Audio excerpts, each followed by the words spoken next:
Bismillahirrahmanirrahim. Assalamualaikum warahmatullahi wabarakatuh.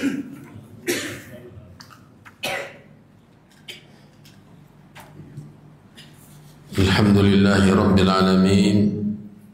Wassalatu wassalamu ala ashrafil anbiya'i wal mursalin nabiyyina wa rasulina Muhammadin wa ala alihi wa ashabihi wa man tabi'ahum bi ihsanin ila yaumiddin.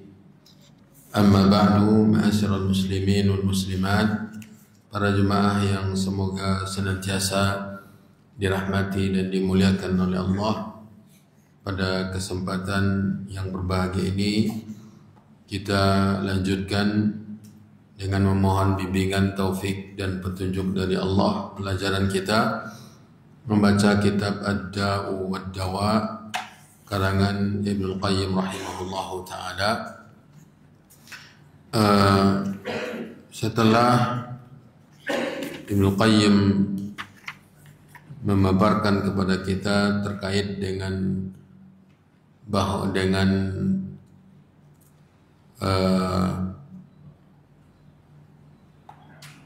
keterangan bahwa dosa itu tidak ada yang gratis. Dosa bila kita lakukan pasti ada dampaknya, ada pengaruhnya, ada efek dari dosa terhadap pelaku dosa itu sendiri dan bahkan kepada yang sekitarnya. Diceritakan oleh beliau secara runut, secara urut,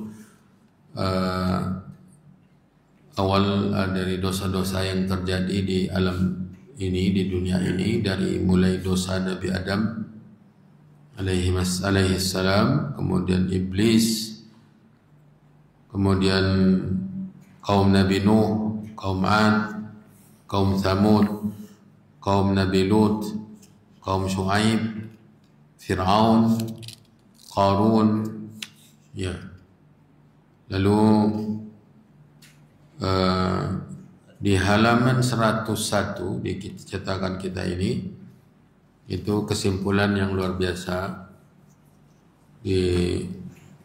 dijelaskan oleh Ibnu Qayyim. Wa man ladzi sallata alaihim anwa'al uqubati marratan bil qatli was sabyi wa kharabil bilad. Itu Bani Israel, ya, tentang Bani Israel, ya, yang terakhir tadi setelah Qarun adalah Bani Israel, ya,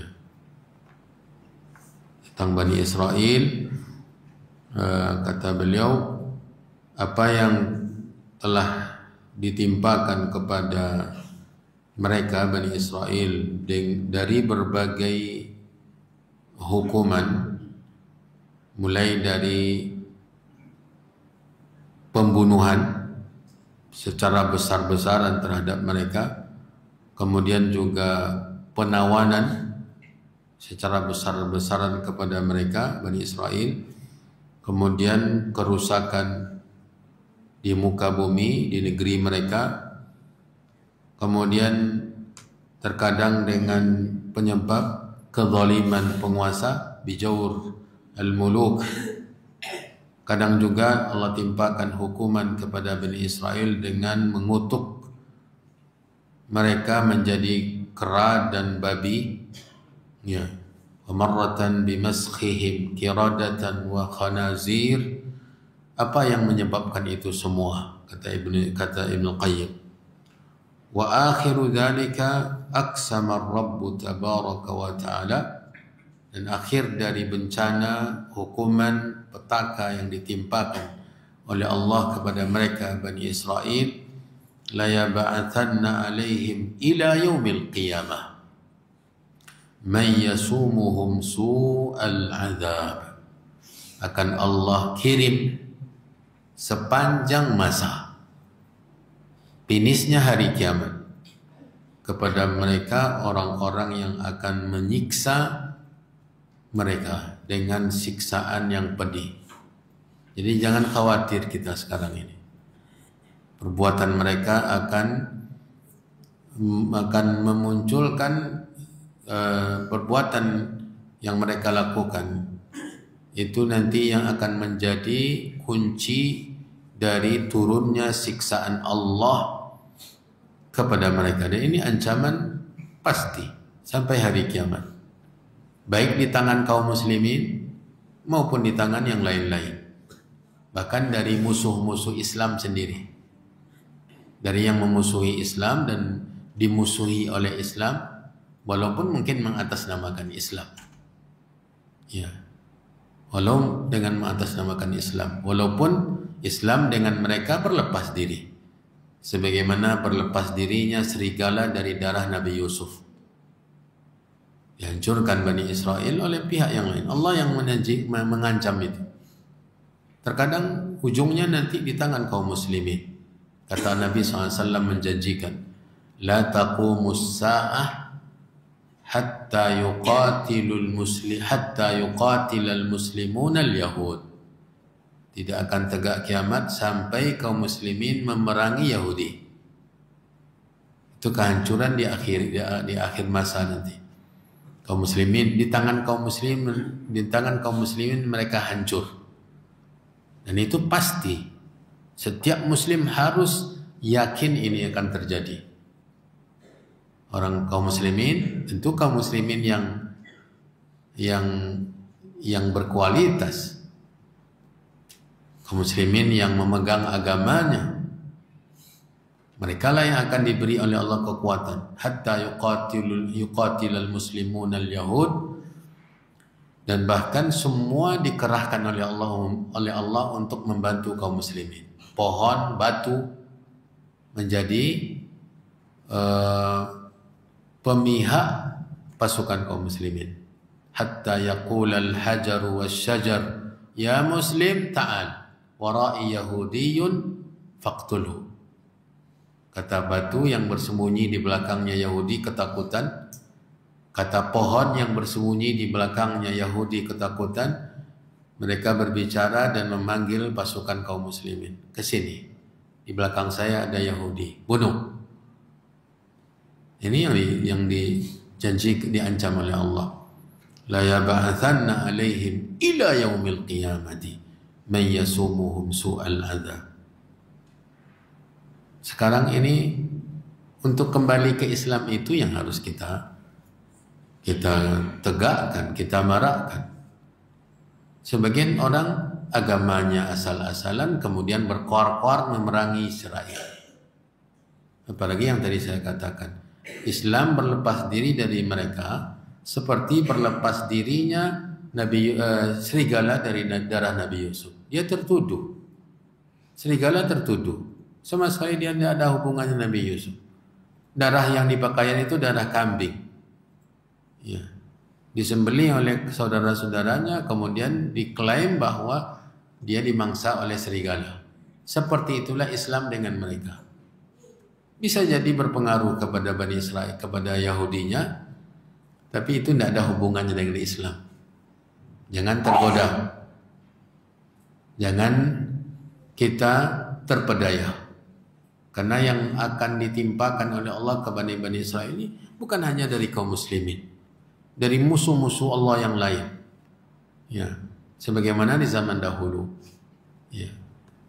Nah, setelah itu kita memasuki riwayat-riwayat yang sudah kita mulai pada pertemuan yang lalu, dimulai dari riwayat Imam Ahmad. Kata Ibnu Qayyim, qala al-Imam Ahmad حدثنا الوليد بن مسلم قال حدثنا صفوان بن عمرو قال حدثني عبد الرحمن بن جبير بن نفير عن أبيه رضي الله تعالى عنه قال لما فتحت قبرص فرق بين أهلها فبكى بعضهم إلى بعض ورأيت أبا الدرداء جالسا وحده يبكي فقلت يا أبا الدرداء ما يبكيك في يوم أعز الله فيه الإسلام وأهله فقال ويحك يا جبير ما أهون الخلق على الله عز وجل إذا أضاعوا أمره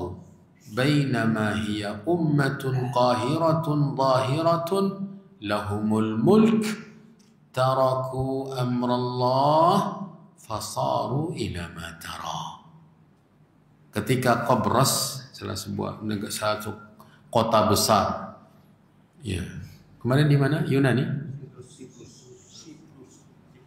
Siprus di mana?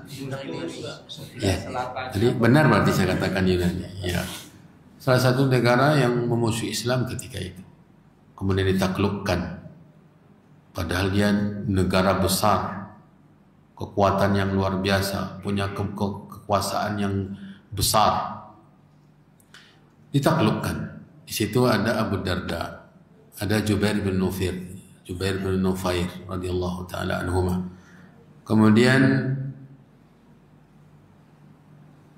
ketika banyak tawanan-tawanan yang tertawan, tentu mereka yang tertawan tidak menyangka keadaan mereka seperti itu. Menyesal, kecewa, bersedih karena mereka awalnya hidup senang, hidup tentram, hidup merasa kuat, tidak ada yang akan mengalahkan. Tiba-tiba mereka dikuasai, jadi tawanan, jadi budak. Akhirnya mereka bersedih, nangis sana, nangis sini, semuanya menangisi nasib mereka. Ternyata kata Jubair bin Nufair, Abu Darda juga menangis, menyepi sendiri, kemudian dia menangis. Heran Jubair bin Nufair, loh, kenapa engkau menangis di hari Allah Subhanahu wa taala memuliakan agamanya, memuliakan kaum muslimin? Kata Abu Darda, waihak ya Jubair, ma ahwanal khalqa ala Allah. Betapa hinanya manusia ini, makhluk ini di mata Allah. Ketika mereka, ini catat, ketika mereka melalaikan perintah Allah. Manusia walau semulia-mulianya di mata manusia yang lain, walau sejaya-jayanya, walau semaju-majunya di mata manusia, tapi bila mereka menentang perintah Allah, hina di mata Allah. Makanya Abu Darda menangisi itu, menangisi begitu hinanya ternyata manusia, walau mereka kuat di dunia. Ma ahwanal khalqa 'ala Allah idza adha'u amrah. Kalau itu berlaku untuk umat yang begitu besar, begitu jaya, begitu maju di dunia ini, hina di mata Allah ketika mereka meninggalkan perintah Allah, memusuhi Allah, bagaimana yang tidak maju? Itu yang selalu saya sampaikan kepada masyarakat umum, kaum muslimin. Ya.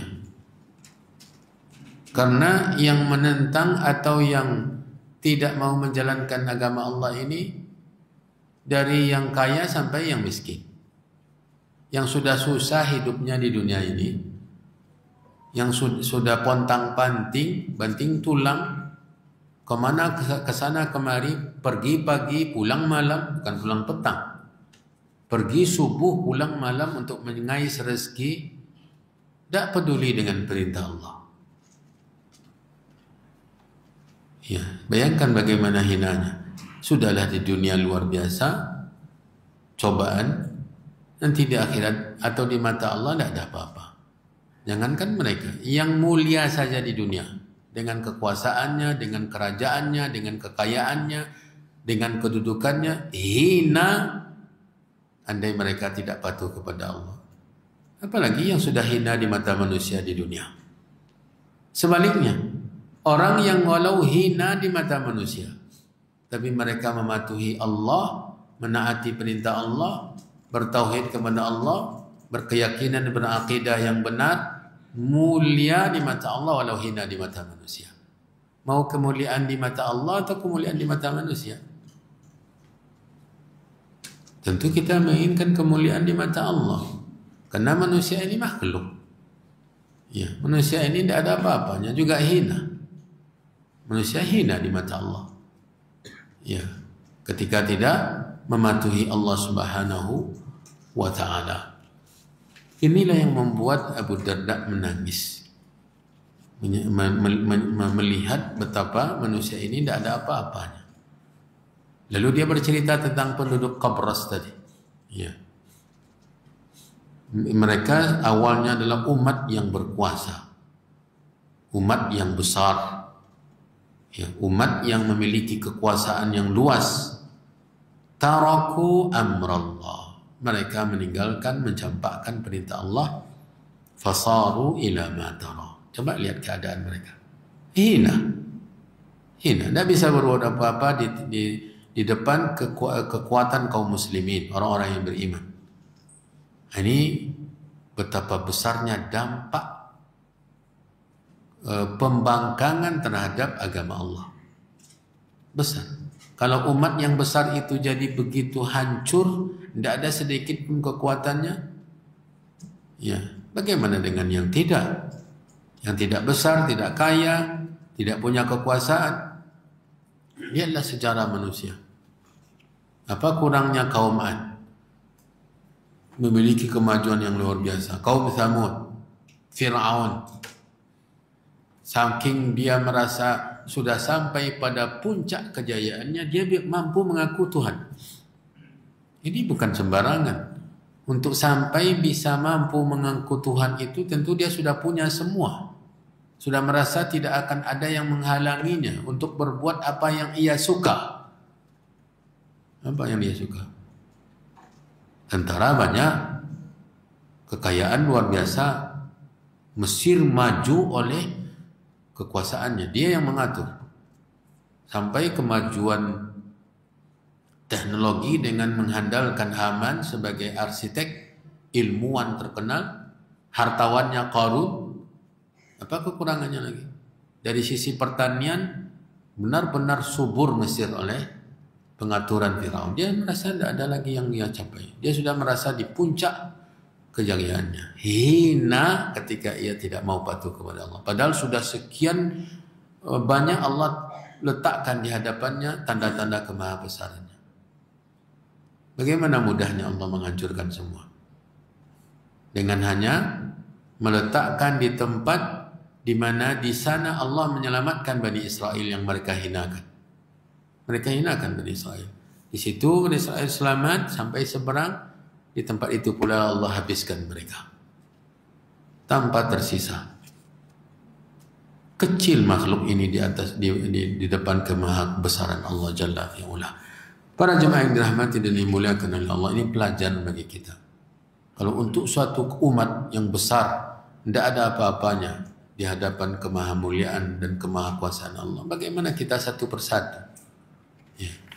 Selanjutnya, وقال علي بن الجعد أنبأنا شعبة عن عمرو بن مرة قال سمعت أبا البختري يقول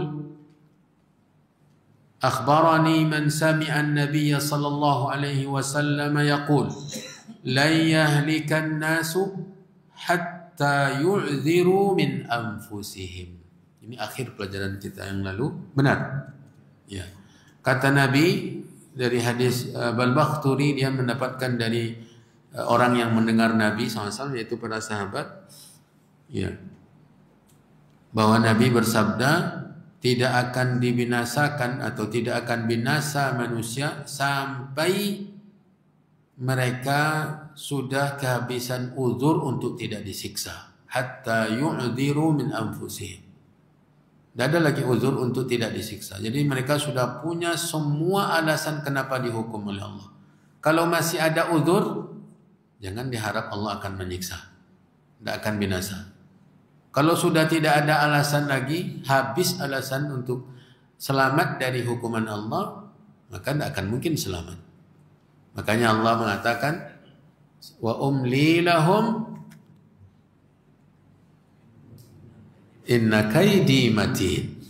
Wa umli lahum inna kaidi matin. Saya beri tangguhan itu sampai tidak ada uzur lagi.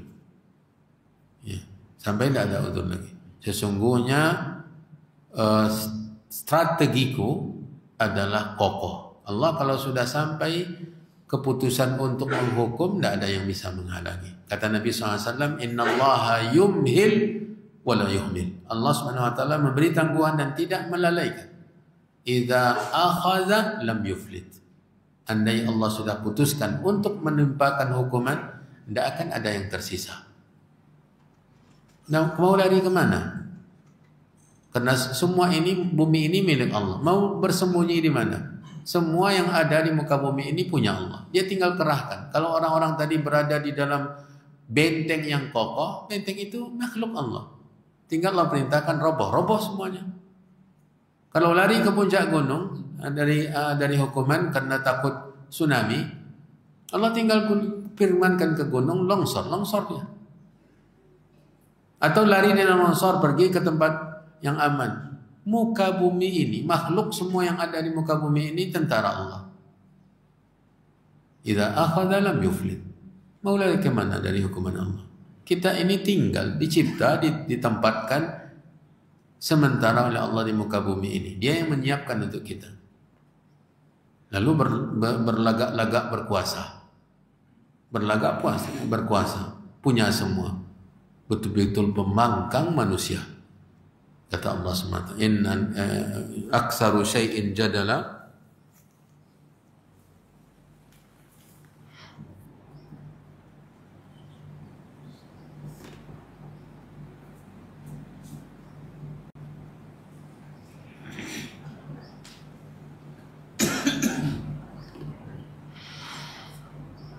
Surat Al-Kahfi 54. Walaqad sarrafna fi hadzal Qur'ani lin-nasi min kulli mathal wa kana al-insanu aktsara syai'in jadala.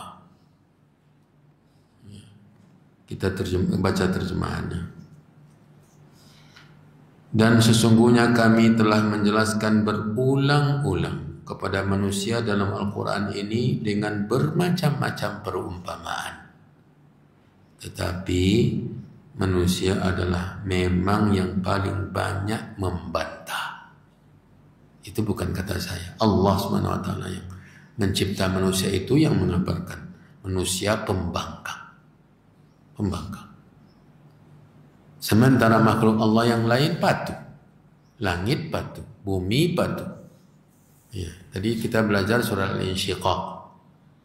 Idza as-samaa'u inshaqqat wa adhinat li rabbiha wa huqqat wa idzal ardu muddat wa alqat ma fiha wa takhallat wa adhinat li rabbiha wa huqqat.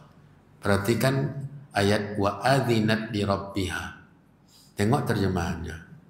Setelah Allah mengatakan apabila langit terbelah, apabila bumi dibentangkan, dihamparkan rata, mengeluarkan semua isinya. Lihat, sama-sama itu dua kali, wa adzinat li rabbiha wa huqqat. Apa artinya di situ? Padahal langit dan bumi makhluk Allah yang besar. Tidak bisa dibandingkan dengan kita manusia ini. Tidak bisa dibandingkan ukurannya. Tapi langit dan bumi patuh kepada Allah. Sementara manusia, itu tadi kata Allah. Ya.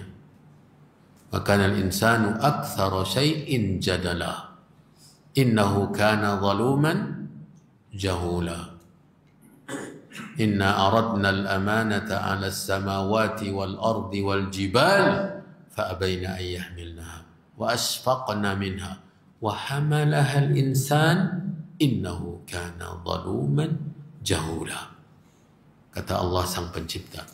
Para jemaah yang dirahmati dan dimuliakan oleh Allah, jadi Nabi mengatakan tidak akan disiksa, tidak akan dihukum, dibinasakan oleh Allah manusia sampai mereka sudah melepaskan apapun uzurnya. Tidak ada uzur lagi.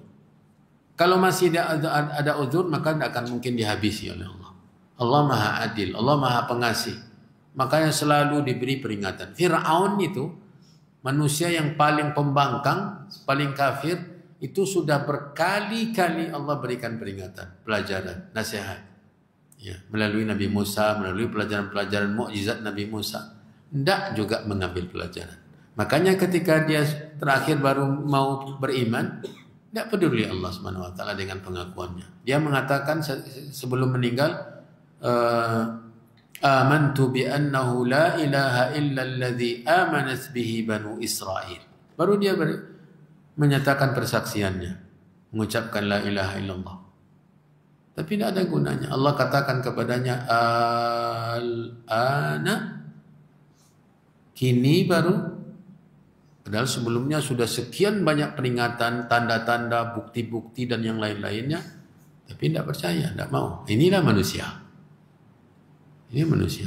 Tapi Allah tetap Maha Pemurah. Makanya setiap orang beriman, berdosa, kemudian minta ampun, istighfar, diterima taubatnya oleh Allah. Setelah itu berdosa lagi, nyesal lagi, diterima taubatnya kalau dia bertobat kepada Allah. Subhanallah. Bagaimana Allah betul-betul menyayangi manusia ini. Di saat manusia paling ingkar kepada Allah. Paling ingkar kepada Allah Subhanahu wa taala. Terus kita mulai pelajaran yang baru. Wa fi musnad Ahmad rahimahullah min hadithi Ummi Salamah radhiyallahu anha qala sami'tu Rasulullah sallallahu alaihi wasallam yaqul idza dhaharatil ma'asi fi ummati ammahumullahu bi'adzabin min indih. فقلت يا رسول الله أما فيهم يومئذ أناس صالحون قال بلى قالت فكيف يصنع بأولئك قال يصيبهم ما أصاب الناس ثم يصيرون إلى مغفرة من الله ورضوان. Imam Ahmad mengeluarkan hadis Ummu Salamah dengan sanadnya tentu bahwa Ummu Salamah mendengar Rasulullah SAW. Ummu Salamah istri Nabi radhiyallahu taala anha. Ia mendengar Rasulullah SAW bersabda, apabila telah tampak zaharat, tampak jelas maksiat di umatku. Maksud tampak ini merajalela, merata, tersebar di mana-mana maksiat, maka Allah akan mengumumkan azab kepada mereka semua dari sisinya. Amma menunjukkan bahwa bencananya tidak sedikit. Cakupan dari bencana petaka itu menyeluruh, bahkan menelan korban ribuan, ratusan ya dengan bencana tersebut. Ammahumullahu bi'adzabin min indih.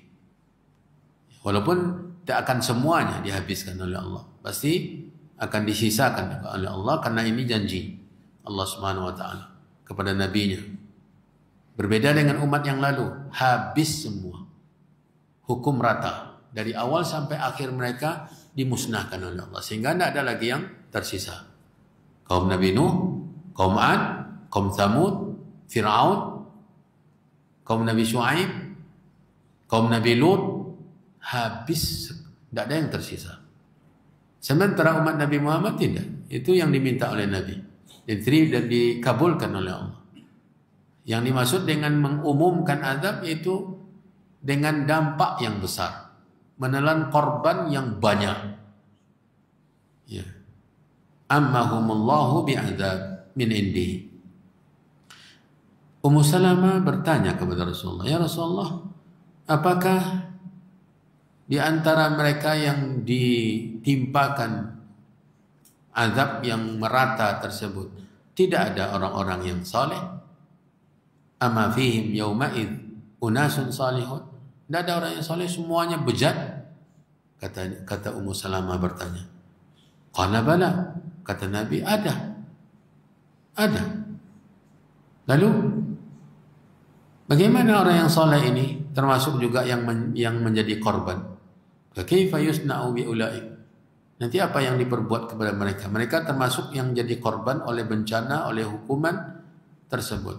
Kata Nabi, yusibuhum ma asaban nas. Akan menimpa mereka apa yang menimpa orang-orang yang berdosa. Thumma yasiruna ila magfiratin minallahi wa ridwan. Nanti mereka akan diarahkan, dibawa kepada ampunan dan keridhaan Allah. Tapi di dunia mereka merata, hukumannya merata. Makanya ada di antara yang korban itu bukan yang pelaku dosa. Sebut saja apapun bencananya. Banjir, longsor, tsunami, gempa. Ada orang-orang baik-baiknya, ada orang-orang solehnya, ya, yang termasuk korban. Bukan berarti mereka pendosa, tetapi itulah untuk menunjukkan kepada pelaku dosa yang lain bahwa dampak dosa mereka bukan mereka saja yang akan menelannya, yang akan menimpanya. Sebagian orang mengatakan ini urusan saya. Kadang ketika dinasihati alasannya, loh kenapa engkau urus saya?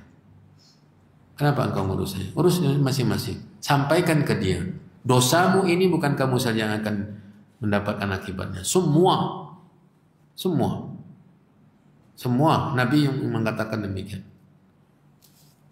Ya, dosamu ini bukan kamu saja. Kalau kamu saja yang mati ya tidak apa-apa. Kamu saja yang ditimpa oleh musibah tidak apa-apa.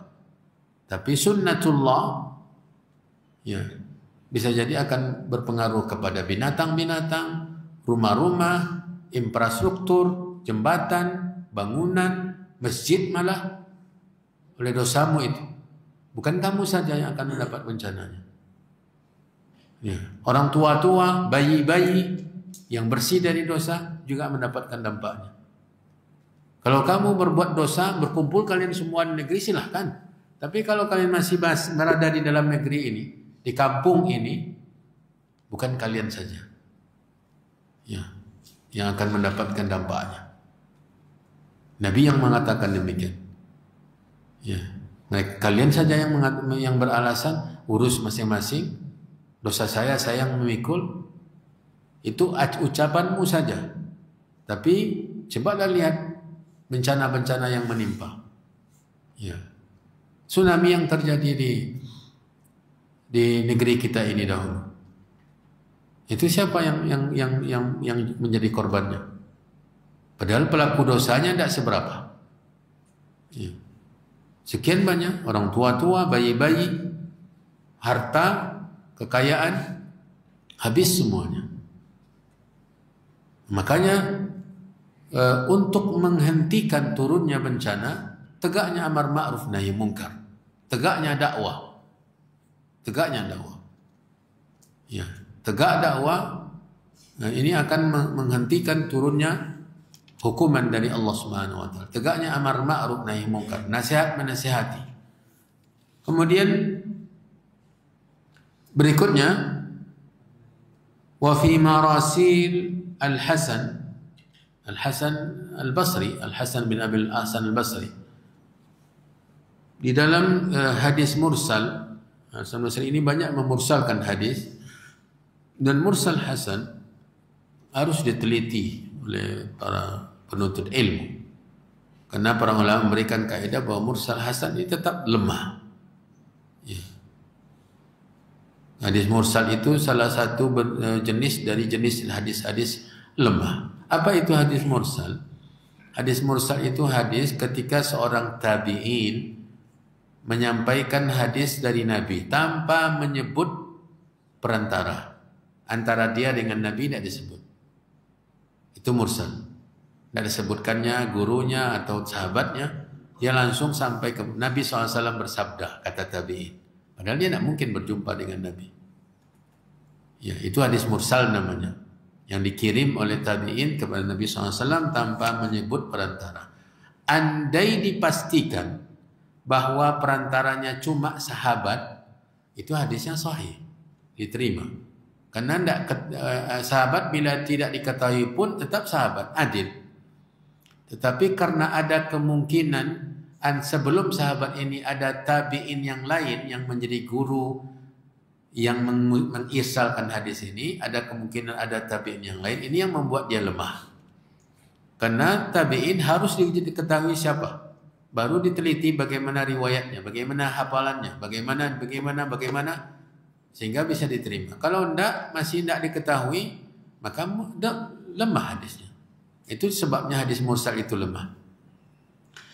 Wa fi marasil Hasan anin Nabi SAW, dari Nabi alaihi salatu wassalam, la tazalu hadhil ummah tahta yadillahi wa fi kanafih ma lam yumali qurra'uha umara'aha wa ma lam yurakki sulaha'uha fujjaraha wa ma lam yuhin khiyaraha shiraruha fa idza hum fa'alu dhalik rafa'a Allahu yadahu an thumma sallata 'alaihim jababiratuhum thumma sallata 'alaihim jababiratahum fasamuhum su'al 'adzab thumma darabahum Allahu bil faqah wal faqri. Ya. Nah, di sini dikeluarkan oleh Ibnu Mubarak, Ibnu Abi Dunya, dan Abu Umar bin Ad-Dani, dan sanadnya lemah karena tadi sanadnya ke Hasan pun lemah. Di samping dia mursal, sanad sampai ke Hasan pun lemah kata yang meneliti kitab ini di cetakan kita. Di sini yang mentakhrij Zaid Ibnu Ahmad An-Nashri, Syekh Ali Hasan.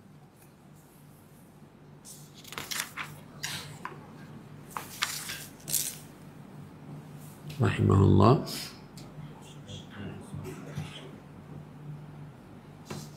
Mengatakan qala al-Hafiz al-Iraqi fi takhrij al-Ihya rawahu Abu Amr ad-Dani fi kitab al-Fitan min riwayat al-Hasan mursalan wa rawahu ad-Dailami fi Musnad al-Firdaus min hadits Ali wa ibn Umar bi lafaz ma lam yu'azzim abraruha fujjaraha wa yudahinu khiyaruha shiraruha wa isnaduhuma dha'if.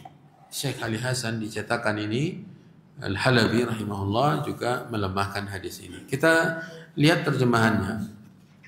La tazalu hadhil ummah, umat ini akan senantiasa di bawah tangan Allah, di bawah penjagaan Allah. Ya, di bawah penjagaan Allah, di bawah perlindungan Allah selama malam yumali qurra'uha umara'uha, selama ahli Al-Quran tidak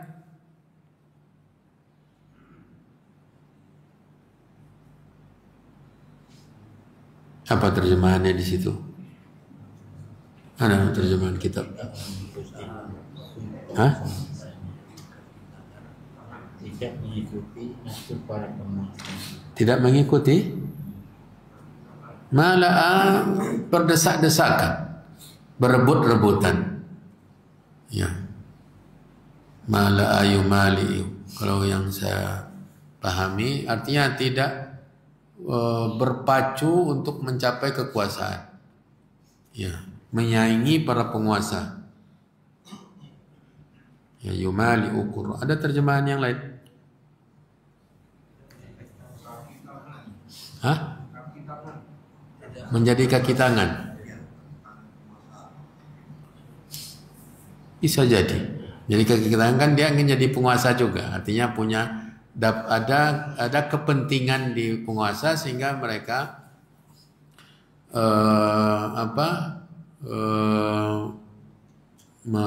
mendampingi penguasa untuk melanggengkan kekuasaan, menghalalkan yang haram, mengharamkan yang halal. Itu maksudnya. Qurra ulama, ahli ilmu. Ya. Nah, ketika itu terjadi, maka ini salah satu dari sebabnya. Selama para ulamanya tidak bersinggungan dengan penguasa untuk mengambil muka, untuk mendapatkan apa yang mereka inginkan di sana, Ya.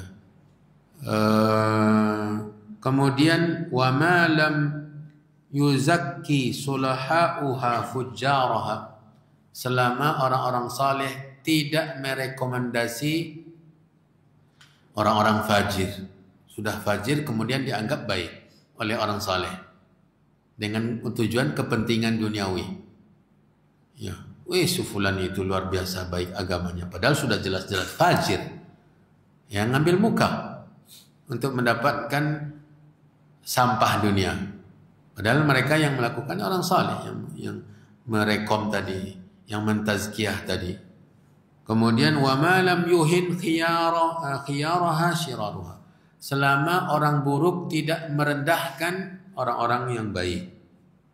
Ya, wa ma lam yuhin khiyaraha shiraruha. Apabila semua itu terjadi, ya, orang-orang yang ahli ilmu tadi sudah mendekati penguasa untuk mengambil bahagian di kekuasaan, ya, atau melakukan berbagai macam cara agar sampai kepada kekuasaan juga. Kemudian orang-orang solehnya sudah mulai merekomendasi orang-orang fajir, penjahat-penjahat. Kemudian orang-orang yang baik sudah tidak punya harga lagi, ya, tidak disegani, sudah menjadi alat permainan. Kalau itu semua sudah terjadi, perhatikan apa ancaman dalam hadis ini. Fa idza hum fa'alu dzalik rafa'allahu yadahu an. Allah akan angkat penjagaan dan perlindungan dari umat ini. Thumma, kemudian sallata alaihim jababiratahum.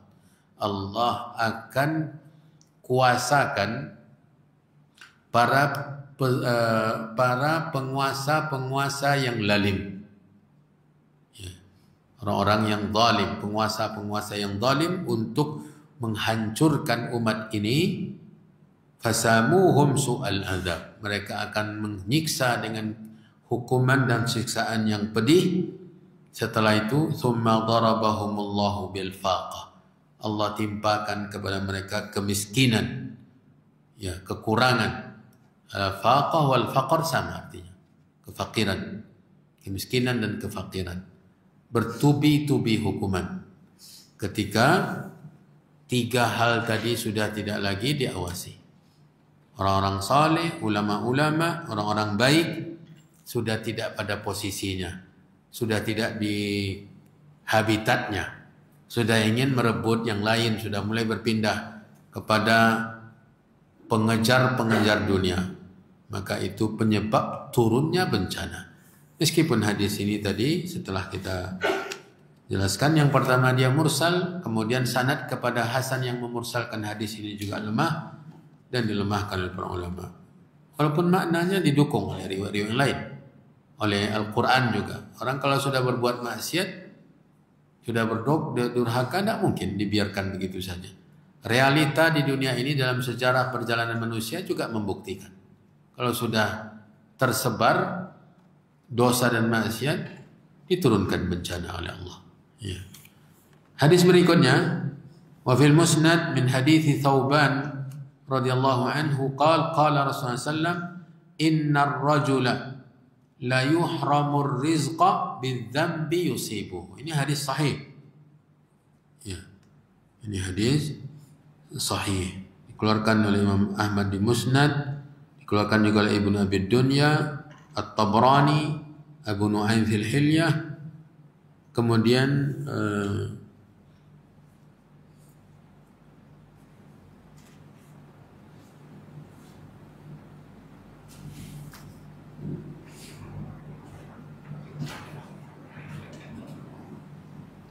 di Ibnu Majah, Al-Hakim di kitabnya Al-Mustadrak ala Sahihain, Ibnu Abi Syaibah, At-Tahawi, walaupun sebagian dari yang mengeluarkan ini sanadnya sebagiannya lemah, tapi dikumpulkan semua tentu akan naik derajatnya.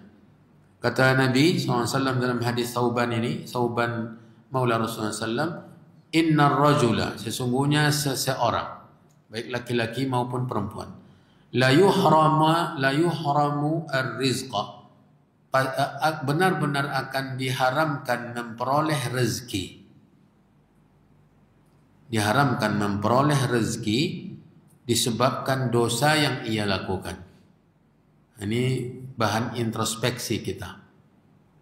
Terkadang kita tak mendapatkan keuntungan berniaga, berdagang seperti biasa, bisa jadi disebabkan oleh dosa kita. Gaji kita dipotong, atau memang lengkap tapi tidak seperti biasa keberkahannya. Bisalah beli ini, bisa infak ini, bisa infak itu. Ketika dapat terima gaji bulan ini, ternyata lebih, tiba-tiba kok habis. Bisa jadi diharamkan keberkahannya, atau bisa jadi diharamkan rezekinya itu sendiri, uangnya. Misalnya keluar baru diambil di ATM, tiba-tiba dicopet. Ini diantara bentuk-bentuknya. Disebabkan oleh apa? Bidzambin yusibuhu, lantaran dosa yang ia kerjakan. Jadi dosa itu tidak gratis, sebagaimana yang telah kita jelaskan tadi. Berikutnya, wa fihi aidan, dalam kitab Musnad juga, anhu dari Thauban radhiyallahu an, qala Rasulullah sallam, yushiku an tatada'a alaikumul umamu min kulli ufuqin kama tada'al akalatu ala qas'atiha. Qulna ya Rasulullah, amin qillatin bina yawma'idh? Qala antum yawma'idhin kathir, walakinnakum gutha'un kawtha'is sayli, tunza'ul mahabatu min qulubi aduwikum wa yuj'alu fi qulubikumul wahnu. Qalu wa mal wahn? Qala hubbul hayati wa karahatul maut. Juga di Musnad Imam Ahmad dari Thauban juga, Nabi mengabarkan akan merebut kalian, akan berebutan umat-umat yang banyak untuk kalian. Jadi umat Nabi Muhammad ini akan dipermainkan oleh umat-umat yang lain. Semua ingin mengambil manfaat dari umat ini, dari kaum muslimin, dari berbagai penjuru dunia. Negara inilah, negara itulah, menjadi boneka dipermainkan, mengambil kepentingan di sana. Ya. Sebagaimana orang-orang lapar, al-akalah, orang-orang yang banyak makan, memperebutkan makanan di dalam nampan. Walaupun banyak makanan dalam nampan itu, tapi yang mengelilinginya orang lapar, orang yang terkenal banyak makan. Ya. Kalau dalam istilah kita, lihat dulu kawan. Ya. Ini nampan sudah dibagi nih, kita lihat-lihat kawan. Kalau sama orang ini saya pasti kekurangan. Ya. Ya. Cari kawan-kawan yang seimbang serangannya, ya, yang sama cepat serangannya. Kalau yang sama-sama, kita ini sama-sama kuat ini, sama-sama apa. Begitu pula lah perumpamaan tadi. Mereka orang-orang yang banyak makan, orang-orang yang lapar, kemudian memperebutkan makanan di nampan. Bayangkan seberapa lama makanan di nampan itu bertahan. Seperti itulah umat ini diperebutkan oleh umat-umat kafir yang lapar. Ya. Para sahabat bertanya, ya Rasulullah, apakah karena kok sampai sebegitunya umat ini? Apakah lantaran kita ketika itu sedikit sehingga jadi permainan? Jumlahnya, maksudnya jumlah. Amin qillatin bina yaumid. Apakah diperebutkan itu karena jumlah, karena minoritas? Kena minoritas sehingga dipermainkan. Qal, kata Nabi, antum yauma idzin katsir. Jumlah kalian ketika itu banyak, mayoritas. Ya. Tetapi kalian lemah. Walakinnakum gutha, akan tetapi kalian buih. Kagutha isaili, seperti buih yang dihanyutkan oleh banjir. Bisa dia bertahan? Ya, enggak. Jangankan banjir besar, air mengalir saja. Ada buih. Bisa buih itu bertahan? Enggak. Kemana air itu pergi dia. Di bawah. Begitulah umat ini. Di dalam banyaknya, tapi lemah. Ya.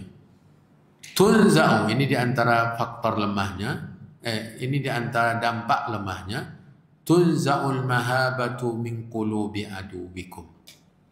Rasa takut kepada kalian itu sudah dicabut oleh Allah dari kalbu musuh-musuh kalian.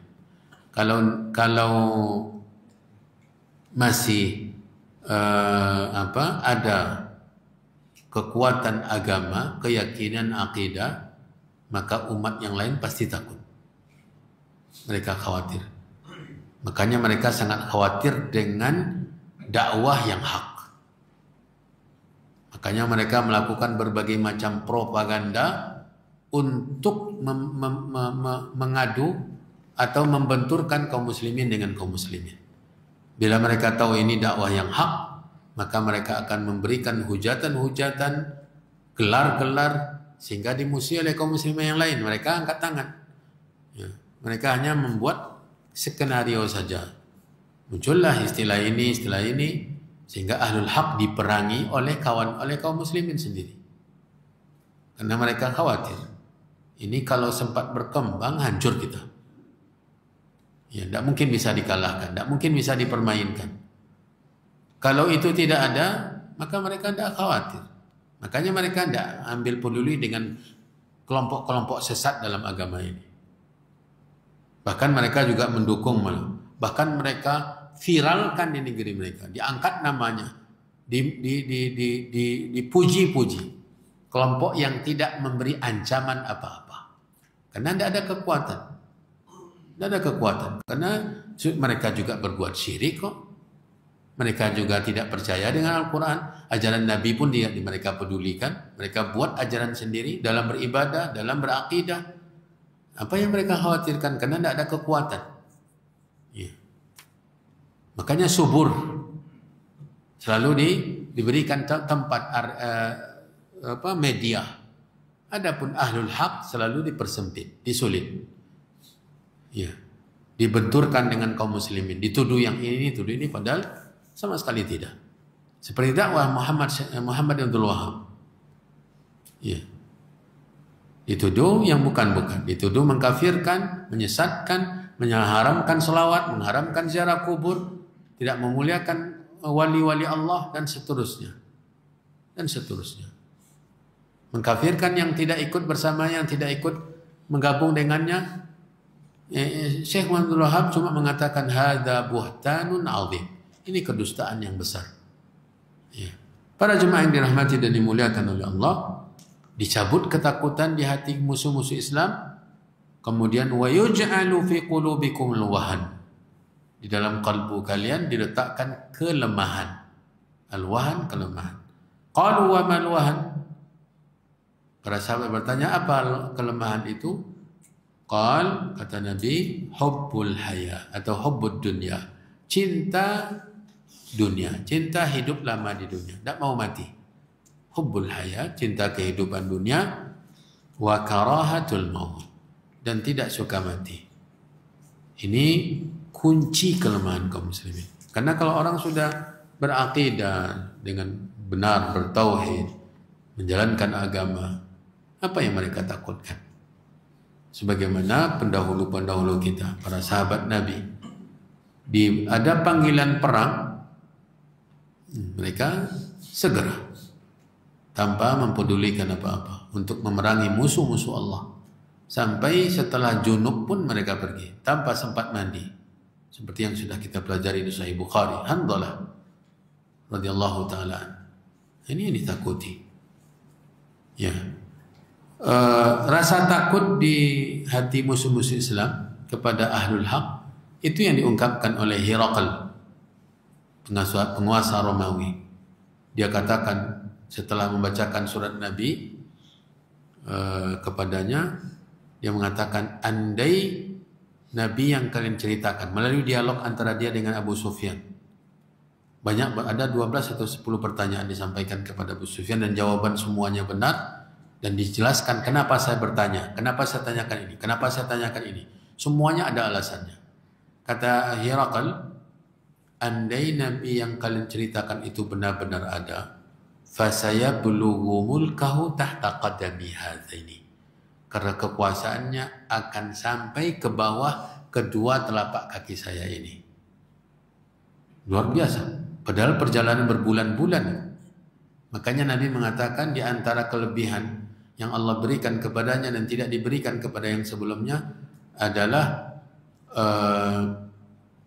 rasa takut. Allah memberinya kemenangan. Nusirtu birru'bi.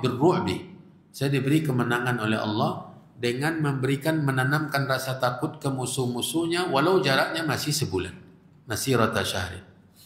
Itu tadi. Hiraqal ketakutan menyatakan bahwa kekuasaan Nabi Muhammad akan sampai ke di bawah kedua telapak kakinya. Itu bila seorang muslim berada di atas di mana Nabi SAW dahulu berada. Ajarannya, syariatnya, akidahnya, tauhidnya, akhlaknya, maka kekuatan akan diberikan oleh Allah. Jadi kekuatan itu bukan pada jumlah, bukan pada lengkapnya persenjataan. Kekuatan itu pada kekuatan syariat, agama. Kembali kaum muslimin ini kepada agamanya, Allah yang memuliakan, Allah yang akan memenangkan, Allah yang memberikan kekuatan. Bukan pada jumlah. Makanya Nabi ketika bersabda, "Idza tabaya'tum bil 'ina wa akhadhtum adnab al-baqar wa raditum biz-zar'i wa tabi'tu idza tabaya'tum bil 'ina wa raditum biz-zar'i wa akhadhtum adnab al-baqar wa taraktumul jihad fi sabilillah sallatallahu 'alaikum dhullan la yanzi'uhu ankum hatta tarji'u ila dinikum." Jika transaksi riba sudah merajalela seperti zaman kita sekarang ini, semuanya riba. Cobalah yang berusaha, yang berbisnis, yang berjualan, yang ingin membeli, ya pasti digiring kepada riba. Digiring. Tidak ada lagi, susah untuk menghindarkan riba. Tabayatum bilina wa raditum bizzar'i. Kalian sudah ridha, suka dengan bercocok tanam, sibuk dengan pertanian. Wa akhadhtum adnabal baqar, sudah mengekor, hidup sibuk dengan peternakan. Ya, lalu benci dengan kata-kata jihad. Apalagi berjihad. Apalagi orang-orang yang menegakkan jihad. Maka Allah akan timpakan kepada kalian kehinaan, kata Nabi. Sallatallahu alaikum dhullan. Tidak akan dicabut oleh Allah kehinaan tersebut sampai kalian kembali ke agama. Ini solusinya. Bukan mempersiapkan ini dan itu, tapi balik ke agama. Pelajari agama, pahami agama, amalkan agama dengan segala ajarannya. Dari mulai imannya, keyakinannya, ibadahnya, akhlaknya, muamalahnya, terapkan dalam kehidupan. Pasti dicabut oleh Allah kehinaan tersebut. Itu solusinya. Ini yang sekarang kita marahkan. Ya, mengajarkan umat ini agamanya kembali kepada Al-Quran dan Sunnah.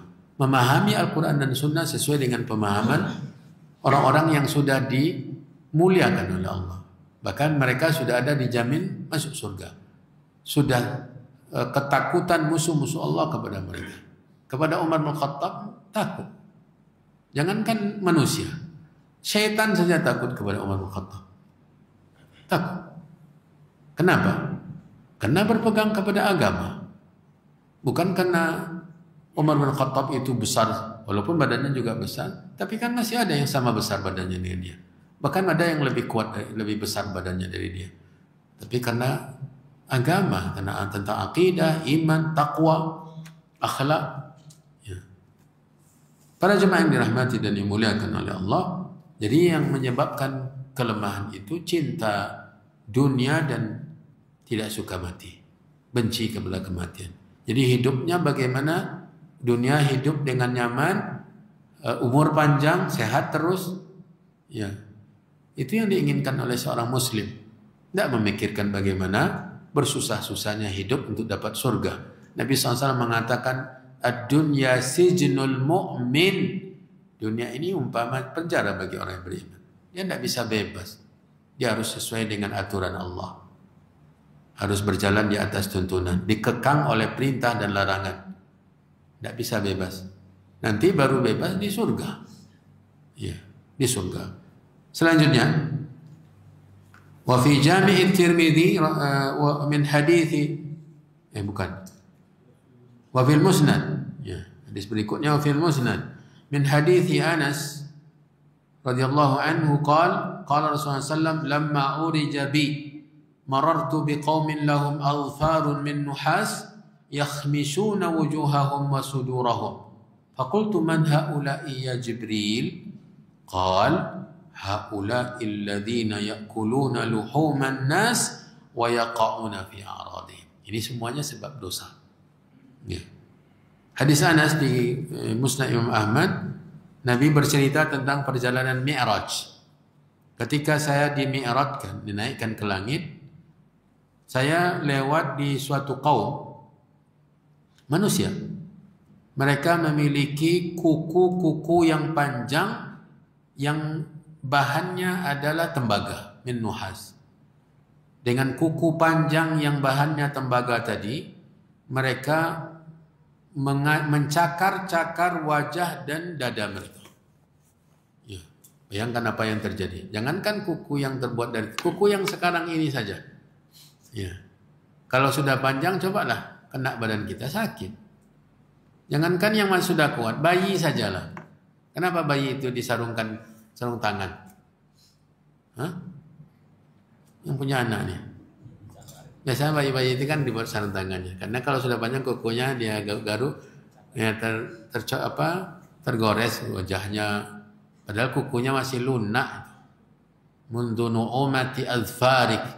Masih lunak, tapi karena lunak, dagingnya masih lunak, maka ketika digaruknya wajahnya tergores.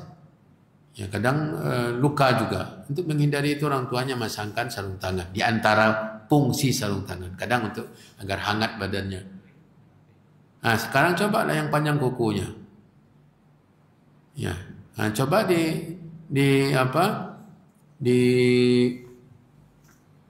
wajahnya dengan kuku panjang itu, pasti berdarah. Ini bukan kuku, bahannya adalah tembaga tadi. Tembaga artinya situ. Apa terjemahannya? Tembaga. Tembaga, nuhas. Ini tajamnya lagi, runcingnya. Nah, nanti di apanya badannya semua. Wajahnya, dadanya. Nabi bertanya, siapa itu?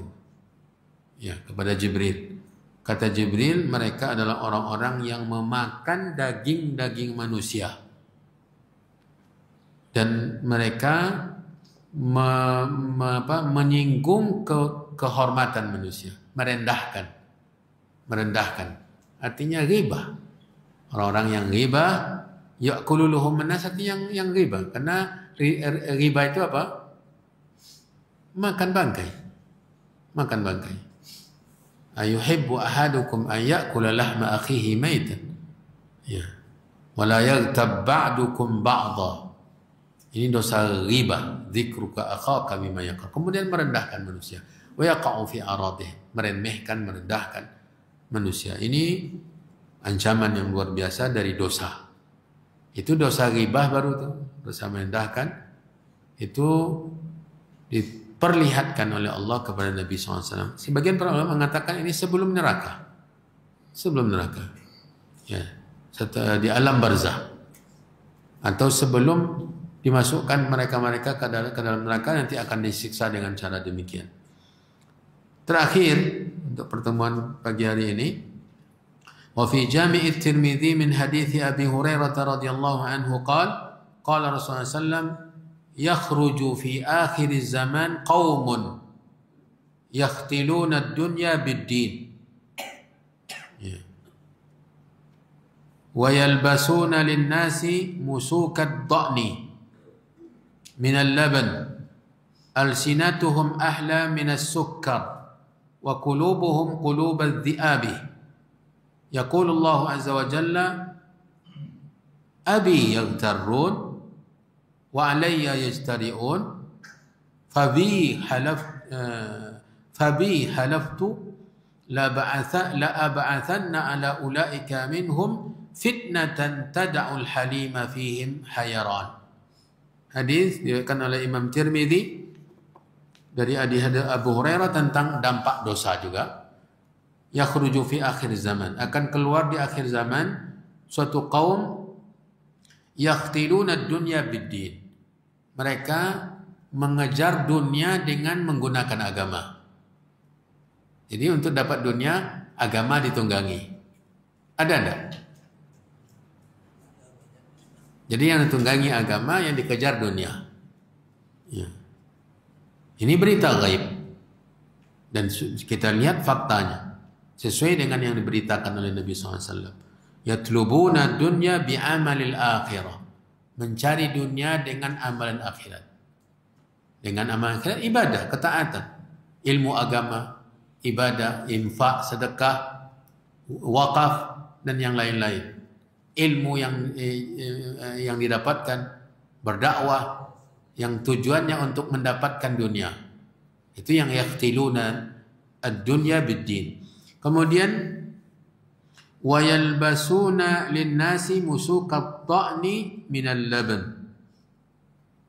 Ya. Apa artinya yalbasun? Yulabbisun atau yalbasuna lin-nas musuq. Mereka menampilkan kepada manusia pakaian kulit domba. Ya. Al-musuq, musuq artinya julud.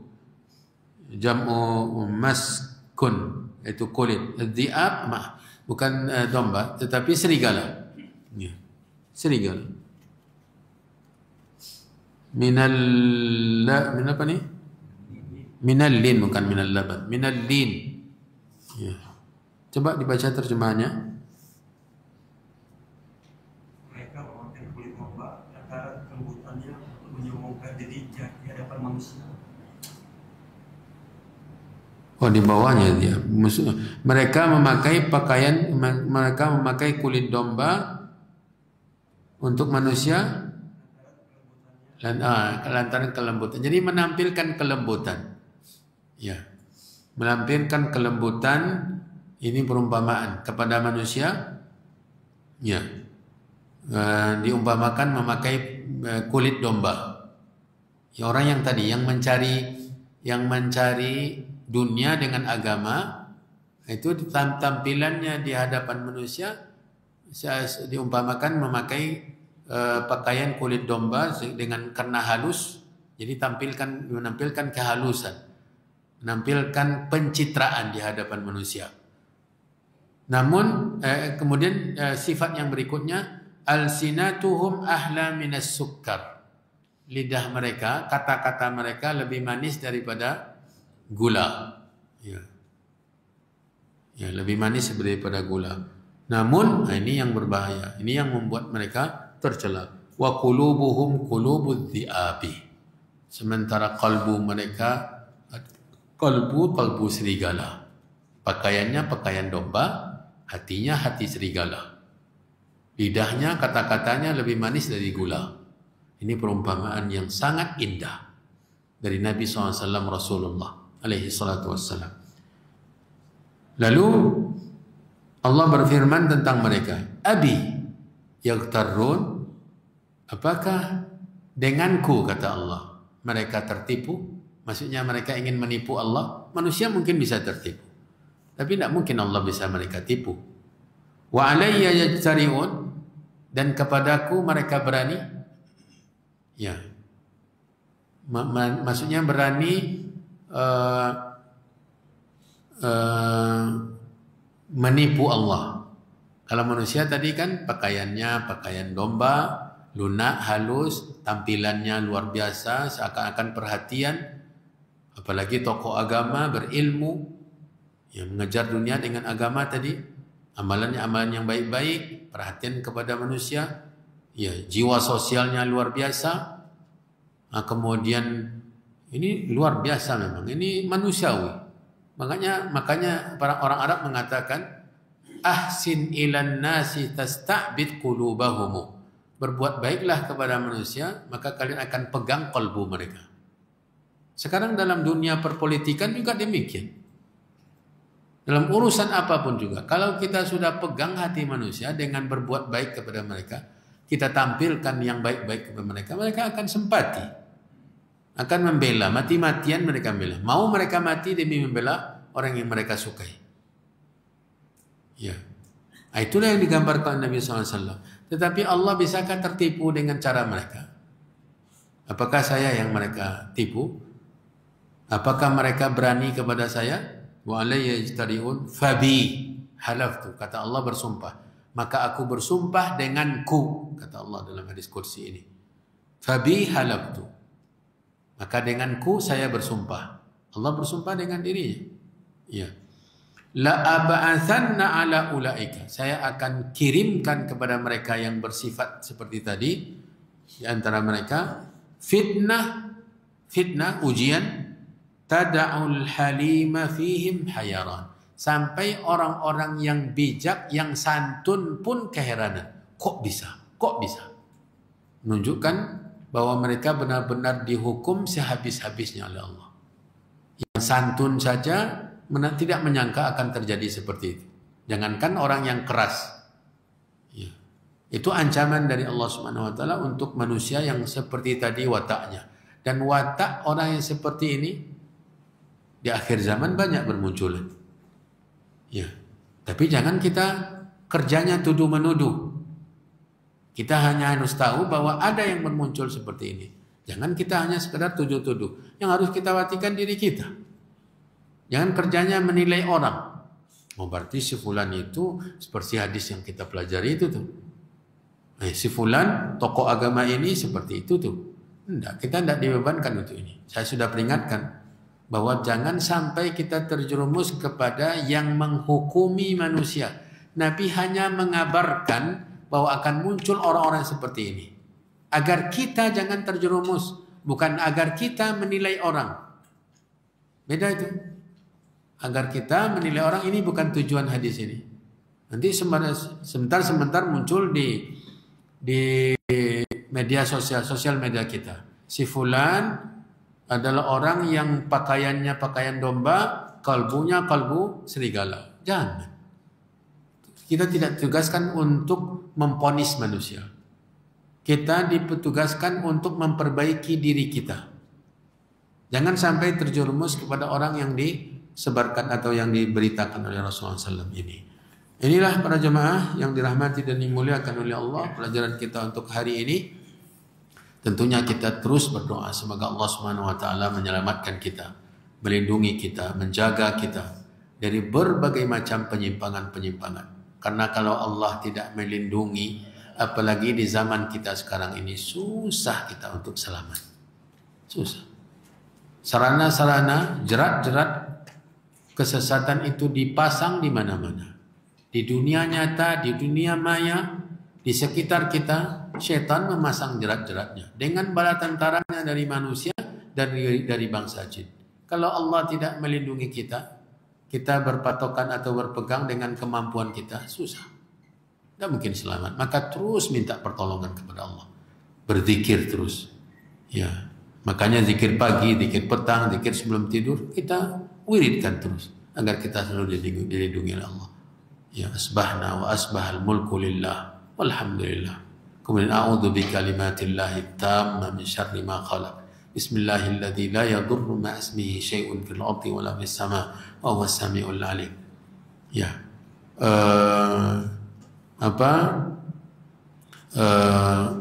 Meminta penjagaan dari Allah. Ya.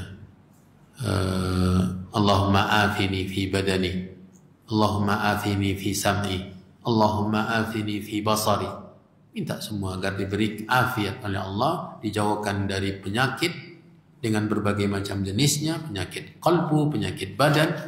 Semoga Allah Subhanahu wa taala senantiasa menjaga agama kita, menjaga iman kita, menjaga ketakwaan kita, dan menjaga keluarga kita, menjaga semua orang-orang yang terdekat dengan kita, menjaga sahabat-sahabat kita, guru-guru kita, murid-murid kita.